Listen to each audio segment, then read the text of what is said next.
And how can the US remain our closest ally when it's bullying us like this? And just on tariffs, you say they are completely wrong and it will hurt the British economy. But if Trump does go ahead, to be clear, are you telling the British people that we will have to take that economic pain? And are you planning retaliatory tariffs if that happens? Thank you, Beth. And firstly, to underscore your point, this has been very badly received across the United Kingdom. We're allies of the United States, and we work closely with them. And therefore, I'm not surprised by the reaction that's been across the United Kingdom. And it is a very serious situation. Our job is to ensure that we find a way forward consistent with our principles and our values and consistent with our national interest. And the US remains a close ally on defence, on security and on intelligence, on nuclear capability. We work very closely with the United States, and we must never lose sight of our national interest in that. But we must stand up for our values. We must be clear about the principles that we are applying here, and we'll continue to do so. On the question of tariffs, a tariff war isn't in anybody's interests, and therefore what I want to do is to avoid a tariff war, because it will be businesses, workers and families across the country that will be hit by a trade war, and therefore I will do as I've set out, which is to engage with our European allies, with President Trump. And Chris, in response to the second part of your question, I spoke to President Trump yesterday, as I think you all know, and I'll no doubt speak to him again in coming days. Continually, our offices talk all the time, but we must find a pragmatic, sensible, sustained way through this that avoids some of the consequences that will be very serious for our country. Thank you very much, Beth. Robert Peston. Robert Peston, ITV.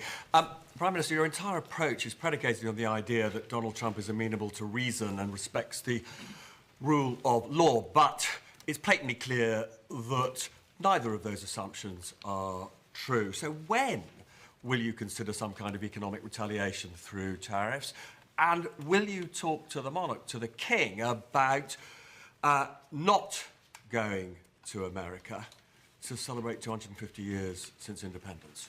Well, Robert, this is a serious situation, and as I've said, threatening tariffs on allies is the wrong thing to do, completely wrong. And a trade war is not in our interests, and therefore my first task is to ensure we don't get to that place, which is what I'm focused on at the moment and will continue to focus on.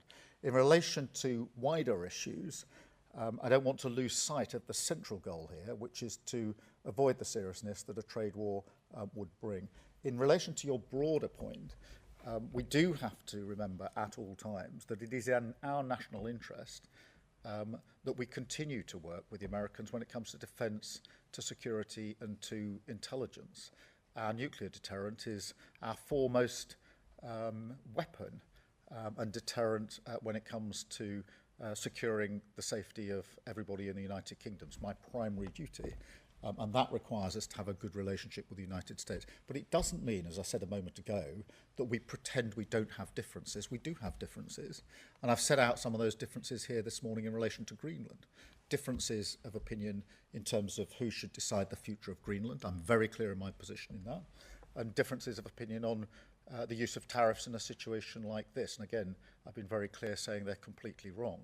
So we apply our values and we seek a solution that's in our national interest. Thank you, Robert.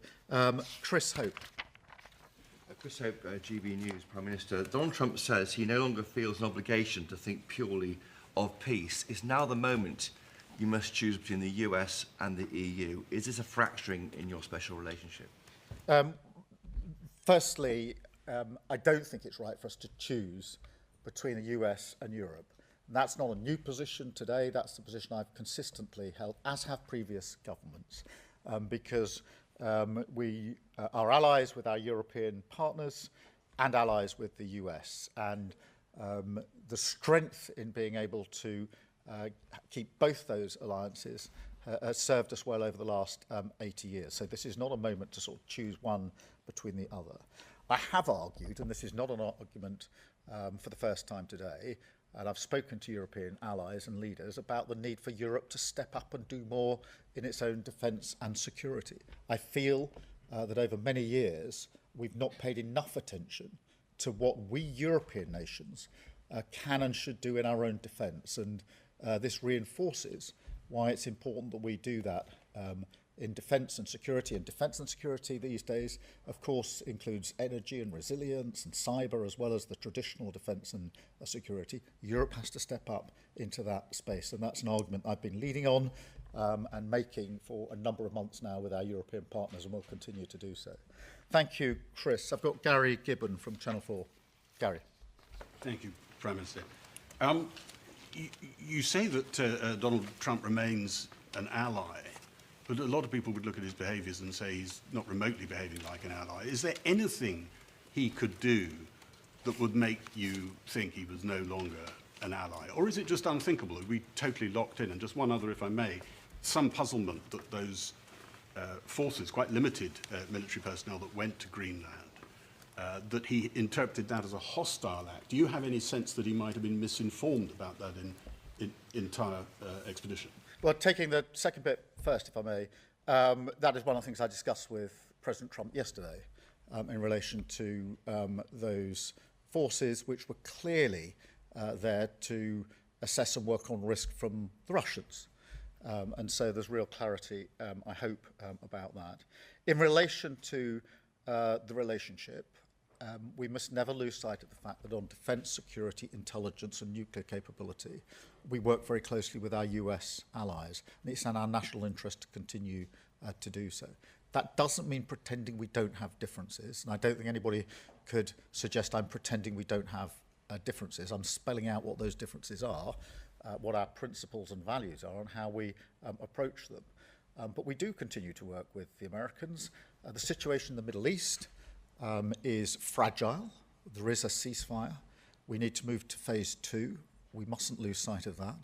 In Ukraine, we've been striving for a just and lasting peace for a long time now. We're 4 years into that conflict. It is in our interest to work with others to bring about that just and lasting peace. The last thing we should do is to simply throw all that away and pretend that it doesn't matter anymore. It does matter. But we don't do that by pretending we haven't got differences. We do have differences, and I'm spelling them out here this morning.